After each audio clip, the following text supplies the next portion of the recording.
Yes, hello, Hi welcome there. back to Film Focus, a weekly movie review show with me, Fred Black. Anthony Squire. And today we're looking at 2 more films, 5 more trailers, starting off with the possibly simply titled Riddick. Now, you very recently watched the first 2 films of the Pitch Black series. Pitch Black was really good. It was a suspense. You know, it was really good, well paced, moved along really well.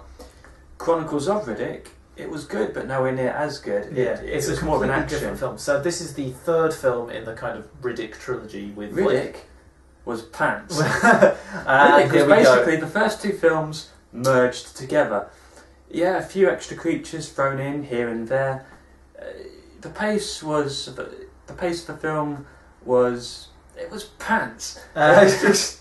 It just moved fast, slow, jumping, jump. No thought had gone into it. Now, see, I kind of have to disagree. I mean, I did have my hype. Like, I was hyped up so much for this film, as you know, if you've watched like some of the past shows, I do go on about Riddick quite a lot. I'm really excited for this film.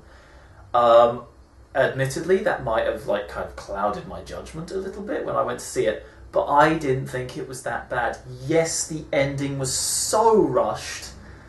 Especially when nighttime falls and you have you've got Riddick and the mercenaries. It was basically just Pitch Black.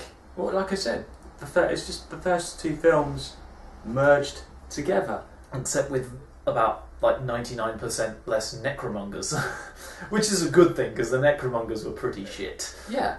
But yeah, you do have them. It does explain itself well. I mean, I liked the first half of the film. It moves at a kind of leisurely pace, is the best way to describe it, and it takes time to kind of re-establish Riddick for who he was. It spent too long re-establishing it. It didn't know if it was going to be action or suspense. I mean, Vin Diesel, yeah, alright, he did a good job, but they could have done so much better. See, I liked it. It was kind of the first half of this film is kind of I Am Legend-esque, because he gets this kind of he's this sole person on this planet.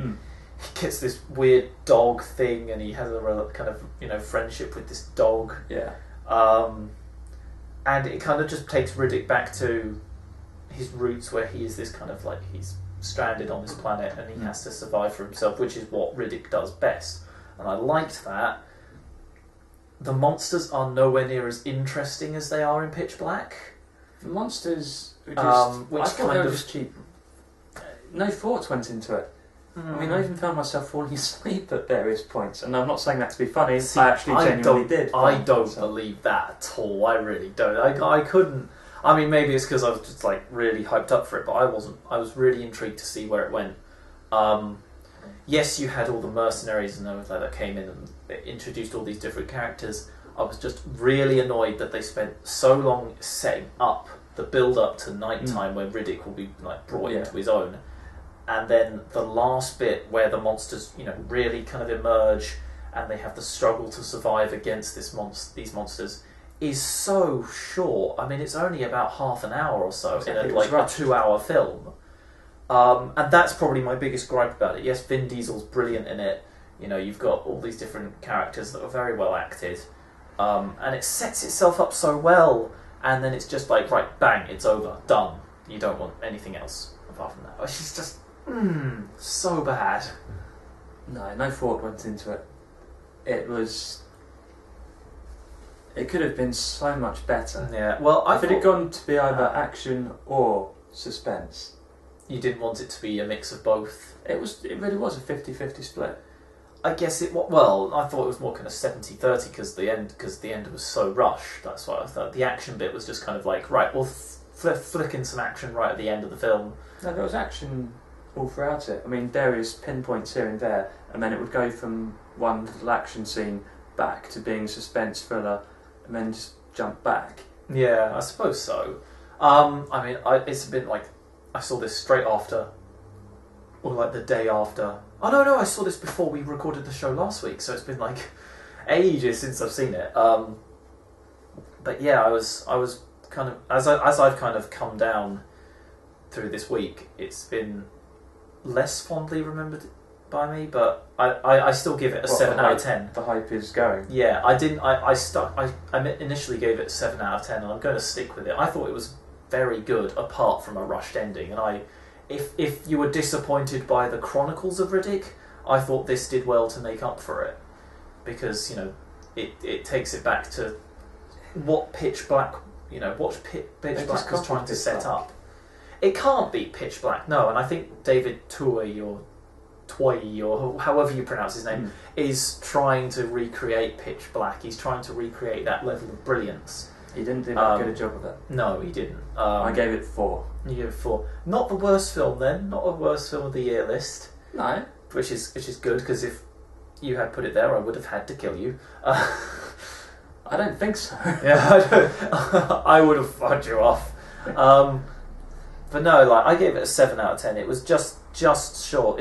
If the ending had been like longer and been more carefully thought out, rather than just kill. None of his film was thought out. Oh, I thought it was. He's wrong. He's lying to you. No, I'm not. He's lying to you. Do not listen to him. He's drowning in hype. I'm drowning in hype. Yeah. He's drowning in hype. Oh dear. I think it's time to move on to the trailers. Yeah, well, okay, so yeah, Riddick, we have very differing opinions on that. Riddick, don't hype it up, and if there's nothing else on it the same again, I think that's kind of what did why I've given this film such a high score, is because I am a big fan of the Riddick universe, as it were. And I just like this way how it was all kind of simple and kind of carefully put through. No, it wasn't. Anyway, trailers. Yes, we'll go straight on from there to our trailer section of the show, which will not exist next week, but we'll get to that later. Ladies and gentlemen, we are going to start off with... What are we going to start off with? What do you want to start with? The Dirties. The Dirties. Which is basically 2 teenagers trying to make a film using guns in a school. Yeah, they were trying to make some kind of like anti-bullying film, essentially, because But it looks like one of them is down to earth, and the other one is just a little bit unhinged, isn't he? He wants to go into the school with a gun. Yeah, that's the impression I got from the trailer. That after their first try at the film is kind of not really received well, and like the teachers bring up concerns, and then he's just there's sort of this bit in the trailer where he's just like, well, why don't we actually use real guns? Why don't we just go and actually shoot the bad guys? And it's just like, wait, that's not right. That's a little worrying, mate. I mean, I'm curious about this film to see how it plays out. It's presented by the Kevin Smith, who's a good film director. He's not directed by him, but it's presented, and he's obviously thought this is a good enough film to, warrant his time. So, it sounds good, and from what we saw, it looks a bit kind of edgy and a bit out there. It's a wait and see kind of film. Aren't they all, Anthony? Aren't they all? Some of them give away so much in the trailer. You know what's going to happen, or not everything, but you basically know the basic outline of the story. Yeah. Oh, what was I seeing? And you can guess the jokes. What was I seeing? The trailer. I think I saw the trailer for something in About Time, which is the film we're going to come on to in a minute. But I thought, I've seen the film now, I don't need to see it. It's some like crappy musical or something like that. And I was like, I've seen the entire film, right? I don't need to go see it. Oh yeah, a musical. Is that musical? Did you see the same trailer as well? There's one I'm thinking of where, can I sing? Can't I sing? And then the emotional speech, then singing a couple of times, and yeah, you know what's going to happen. But yeah, anyway, moving on to our next trailer, which Mr. Nobody. We'll go for that. This was a very curious trailer. Yeah. Like someone giving their life story to someone who was covered in weird marks. Yeah, but it seemed to be like he didn't know what version of the story to tell. Like he gave like 3 different accounts of getting married. And 3 different lives, spiraling off from that.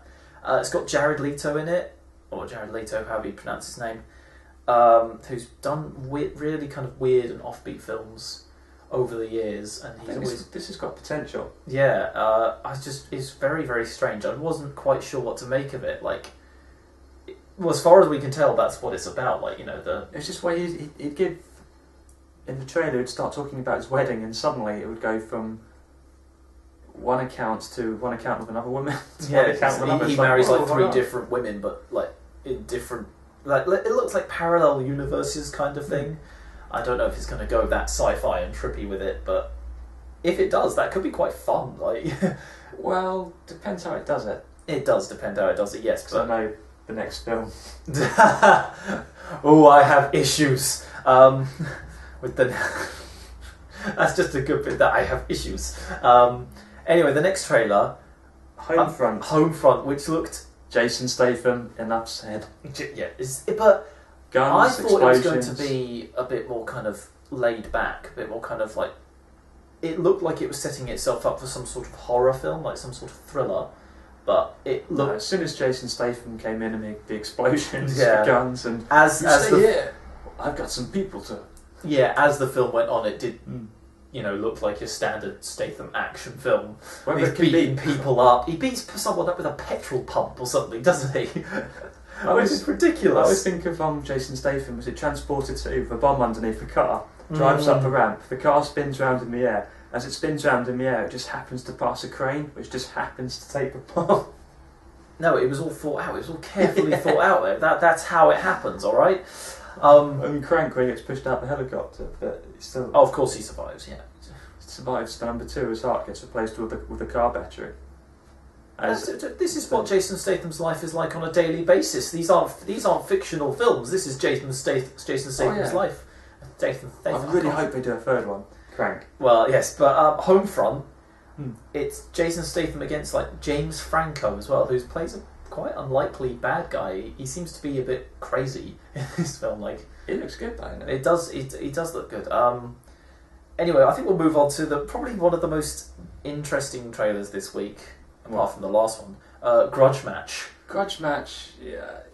If you took Raging Bull's Robert De Niro and Rocky's Sylvester Stallone and get them to fight each other, and essentially like it's just like a grudge match after 30 years of these two boxers played by De Niro and Stallone, and they essentially get the opportunity to fight each other again. It's never going to beat Rocky 3 or Rocky 4.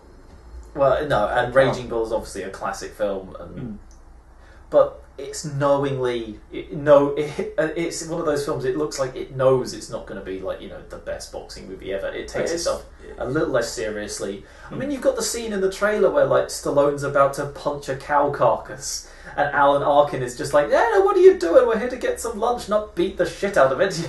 Which is just like a nice little comedic nod to the Rocky films, and I think this film will kind of be like light-hearted nonsense. Yeah, it's not going to take itself seriously.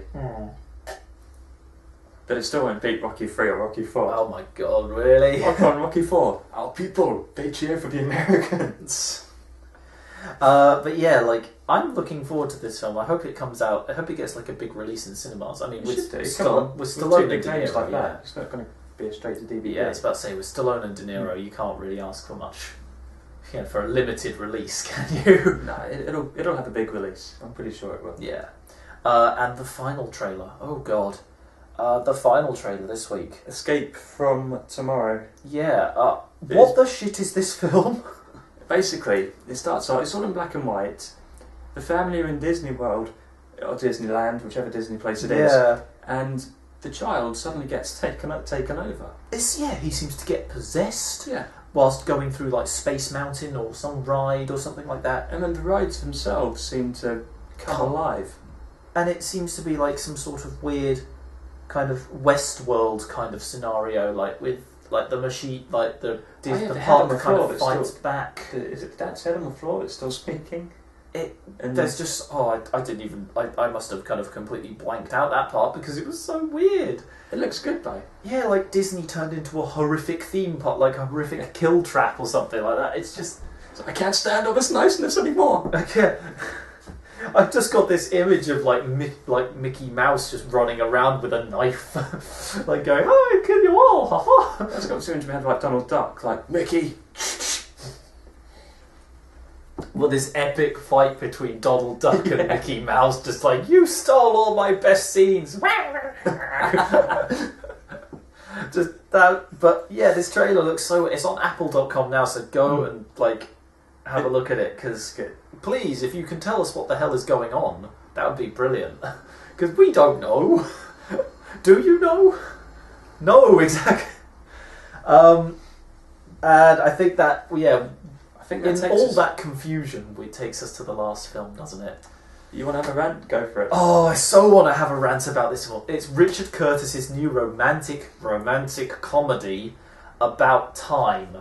It's basically Butterfly Effect with a bit of comedy. Well, there wasn't that much comedy in it. Exactly. Like I rarely laughed during this film, and I can't give away, like, there is a major plot point in this film which made me hate the main character so much that it ruined the entire film for me. Up until that point, I was thinking, it's all right. What, you thought he was just It's average bloke? It was just an average rom-com. There was a little bit. It was actually quite creepy at points with how he kind of stalks her and manipulates time to get her to like him. Essentially, if you don't know the plot of About Time, it's been plastered all over TV and billboards everywhere, so if you don't know the plot, essentially it's this guy, Tim, who his dad tells him when he turns 21 that he has the ability to travel through time, backwards through time. He has to go into a closet. A dark room and just clench his fists and think about the moment that he wants to go back to, and he does. And so, he sets out. He moves to London. He finds the love of his life in Rachel McAdams, who plays a very nice pop part, and then he starts trying to win her over, but he does it in such a creepy way. Like, what, the art place and he helps like his friend out, which means he meets her and falls in love with her, and then he realizes that his friend's play didn't go well, so he goes back and fixes his friend's play, and then.